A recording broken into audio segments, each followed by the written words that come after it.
नमस्कार, सुप्रभात दोस्तों। भारतीय संविधान अनुच्छेद 14 से लेकर अनुच्छेद 18 तक समानता के अधिकार के रूप में एक मूलभूत अधिकार प्रदान करता है। समानता का अर्थ यहाँ पे समानों के साथ समान तथा असमानों के साथ असमान व्यवहार के रूप में परिदृश्य है।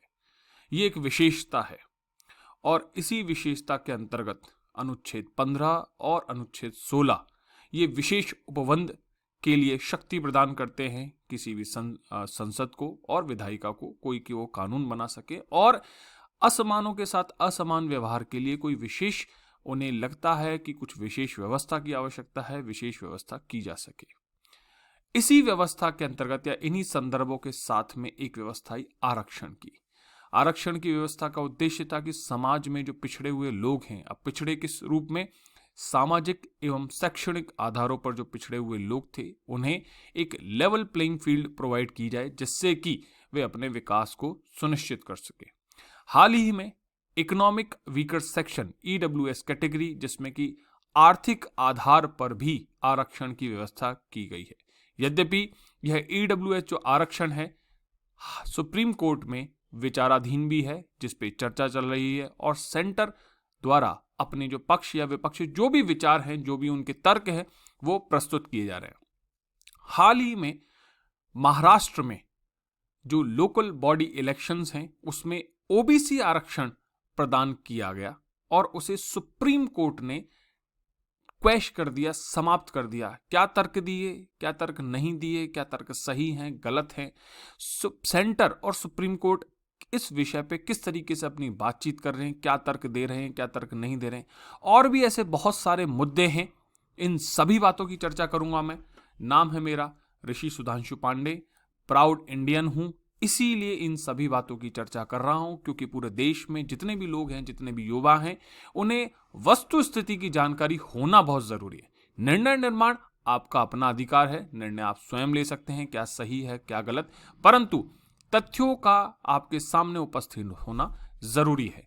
बाकी आपके कोई सवाल हो उनके लिए प्लेटफॉर्म्स हैं जिन पर आप मुझसे बातचीत कर सकते हैं, चाहे वो UPSC से रिलेटेड हो, SSC से रिलेटेड हो या किसी भी स्टेट पब्लिक सर्विस कमीशन की जानकारी से रिलेटेड हो, उस पर हम चर्चा कर सकते हैं। और अगर आपके व्यक्तिगत भी कोई सवाल है कि उसके बारे में भी हम चर्चा कर लेते हैं। अब चलते हैं जो बिंदु है उस पर।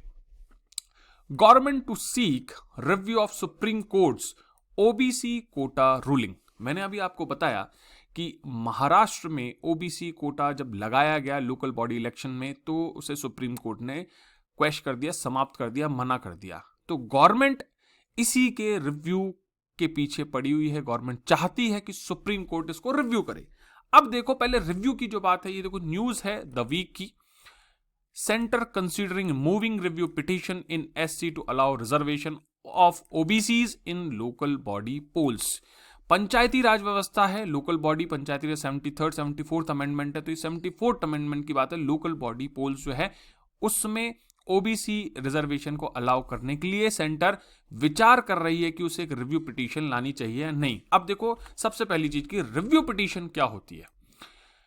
आर्टिकल 137 अनुच्छेद 137 जो सुप्रीम कोर्ट जो भारतीय संविधान का है उसमें कहा गया है कि supreme court has the power to review any of its judgment or order। Supreme court अपने किसी भी निर्णय या फिर आदेश का रिव्यू कर सकती है। रिव्यू का तात्पर्य यहां क्या होगा, ये ध्यान रखिए, बहुत इंपॉर्टेंट है। Review means when the court re examines the decisions made by itself. जो उसके द्वारा दिए गए निर्णय हैं उनको दोबारा देखती है कि क्या ये सही है या क्या ये गलत है, और if it rectifies the error in an act, judgement और लेजिस्लेशन। अगर किसी कानून में, किसी एक्ट में या किसी भी निर्णय में कुछ बदलाव की आवश्यकता होती है, तो अगर कोई त्रुटि है और बदलाव की आवश्यकता है तो उसका बदलाव किया जाता है। अब देखिए कि रिव्यू पिटीशन जो है उसको लेने के लिए क्या ग्राउंड है। पहला है बहुत इंपॉर्टेंट ग्राउंड कि मिस्टेक्स और grave error apparent on the face of the record. साफ साफ स्पष्ट रूप से जो चीज दिखाई दे कि जैसे मैंने 2 को 20 पढ़ लिया तो यार ये तो ग्रेव एरर है। साफ साफ एग्जाम्पल के लिए आपको बताया गया है कि इतना बड़ा कोई ब्लंडर हो जाए ठीक है, या शून्य को कोई 10 पढ़ ले, इस तरीके को बहुत ही कोई ग्रेव एरर हो जाए तो ऐसा माना जाता है। दूसरा, the discovery of new and important matter और एविडेंस, कभी ऐसा हो जाए कि भाई कोई बहुत ही महत्वपूर्ण या तो सबूत ही आ गया है या फिर जो एविडेंस था उसको जिस दृष्टिकोण या फिर कुछ नया उसमें जुड़ाव आ जाए कि नहीं सर ऐसा हो गया इसलिए अब ऐसा आवश्यक है, और ये जो कॉन्सिक्वेंस है यहां देखिए अपन पढ़ेंगे कि कॉन्सिक्वेंस जो है उसका बदलाव हो जाएगा। Any other sufficient reason, Chhajju Ram और वी ने की जो एक केस था उसमें उन्होंने बताया था कि भाई सुप्रीम कोर्ट को लगे कि हाँ एक बहुत ही बड़ा इंपॉर्टेंट रीजन है तो भी रिव्यू पिटीशन की जा सकती है। अब देखो इसके साथ साथ यह कि रिव्यू पिटीशन जब भी एक्सेप्ट की जाए तो किस आधार पर की जाए। 1975 में जस्टिस कृष्णा अय्यर साहब ने कहा था कि only where a glaring commission और पेटेंट मिस्टेक और लाइक ए ग्रेव एरर, जो अपन ने यहां चर्चा की, has crept in earlier by judicial fallibility, कि बहुत ही बड़ा कोई ब्लंडर हो गया then only it will be accepted. अब सुनो पेटेंट एरर क्या होता है। The court review only to correct patent error and not minor mistakes और इनकॉन्सिक्वेंशियल इंपोर्ट। पेटेंट एरर का मतलब होता है कि उस चीज को अगर तथ्य में नहीं लिया जाए तो जो रिजल्ट है, जो ऑर्डर दिया गया उसमें बदलाव हो जाएगा। बहुत बड़ी एरर। माइनर एरर का मतलब है कि ठीक है कि अच्छा ये हुआ तो उससे कोई फर्क नहीं पड़ता, जो रिजल्ट है जो ऑर्डर है वो तो वैसा का वैसा ही रहना है, तो उसे माइनर मिस्टेक कहा जाता है, उस पर ध्यान नहीं दिया जाता। अच्छा एक चीज और है कि रिव्यू पिटीशन फाइल कौन कर सकता है। Any person aggrieved by a ruling can seek a review, discretion of court to accept the petition. Review जो परेशान है, जो एग्रीव्ड है, जिसको उस जजमेंट से प्रॉब्लम हुई है वो रिव्यू करवा सकता है। साथ ही साथ इसमें कोर्ट का डिस्क्रेशन है कि वो इसको रिव्यू करना चाहे या ना करना चाहे, ये भी कोर्ट की इच्छा है। ठीक है, डिस्क्रेशन है, पूर्ण अधिकार और विवेकाधीन अधिकार है। प्रोसीजर फॉर रिव्यू पिटीशन क्या होता है कि 30 दिनों के भीतर जजमेंट आया उसके 30 दिनों के भीतर एक फाइल होना चाहिए कि भाई रिव्यू पिटीशन हम चाहते हैं। ये किस में आया, रूपा होरा और अशोक होरा जो केस था क्यूरेटिव पिटीशन के 2002 के केस में, उस समय ये बताया गया। अब बात करते हैं कि एक्चुअली जो केस है वो क्या चल रहा है। With the Supreme Court dismissing the OBC quota in Maharashtra, मैंने आपको बता दिया, and Madhya Pradesh native physique elections, जो स्थानीय वहां पे लोकल बॉडी के पोल्स थे वहां पे ओबीसी जो कोटा था उसको सुप्रीम कोर्ट ने क्वैश कर दिया, समाप्त कर दिया, डिसमिस कर दिया। अब इससे क्या हुआ कि ऐसे ही विषय जो हैं अलग अलग स्टेट्स में उभर के आ रहे हैं। कारण कुछ भी हो सकते हैं कि भाई राजनीति है या फिर विकास है या और भी कोई कारण हो सकते हैं। तो सेंटर अभी इस समय इस विचार में है कि क्या इसको रिव्यू किया जाए। सुप्रीम कोर्ट से stays election process in OBC seats in MP local body polls, directs to renotify those as general seats. उन सभी सीट्स को सुप्रीम कोर्ट ने क्या कहा कि आप जनरल सीट्स के नाम पे नोटिफाई करके ही इलेक्शन करा सकते हैं।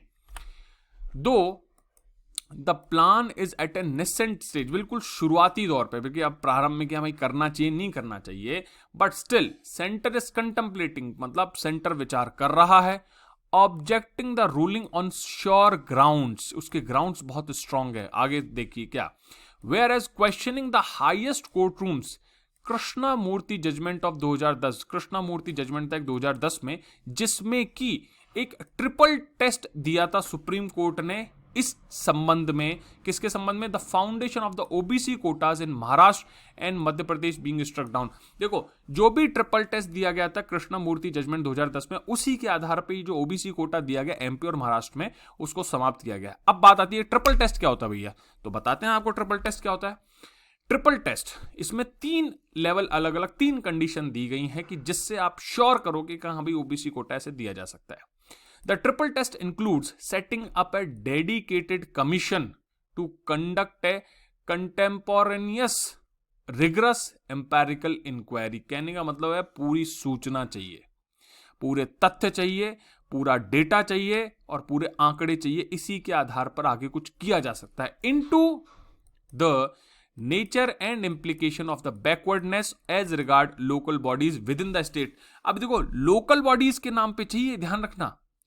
अब मान लो कि किसी भी लोकल बॉडी में जो अधिकता है वो ओबीसी की है, तो क्या वहां पे उनको रिजर्वेशन चाहिए या वहां पे वो सोशली, एजुकेशनली और इकोनॉमिकली बहुत अपवर्ड हैं, तो भी क्या उन्हें वहां रिजर्वेशन चाहिए? तो सुप्रीम कोर्ट ने ये कहा कि भैया पहले आप डेटा दो, पहले सूचना दो कि वो एक्चुअली बैकवर्ड हैं या नहीं, और कौन बैकवर्ड है वहां पे, ये भी तो जानना पड़ेगा ना। ठीक, पहला ट्रिपल टेस्ट का कंडीशन ये। दूसरा कहते हैं the second condition is to specify the proportion of reservation required to be provision local body wise. आपको लोकल बॉडी में कितना प्रोपोर्शन चाहिए रिजर्वेशन का, वो भी आपको बताना पड़ेगा as per the recommendation of the commission. जो पिछला भी पहला कंडीशन आई थी ना, वो जो कमीशन रिकमेंडेशन करेगा उसके हिसाब से आपको बताना पड़ेगा। और थर्ड टेस्ट क्या कहता है? Is that the reservation should not exceed an aggregate of 50%। Overall ये सुप्रीम कोर्ट ने पहले भी कंडीशन लगा रखी है कि ओवरऑल रिजर्वेशन 50% से ज्यादा नहीं हो सकता, SC, ST और OBC तीनों को मिलाकर के।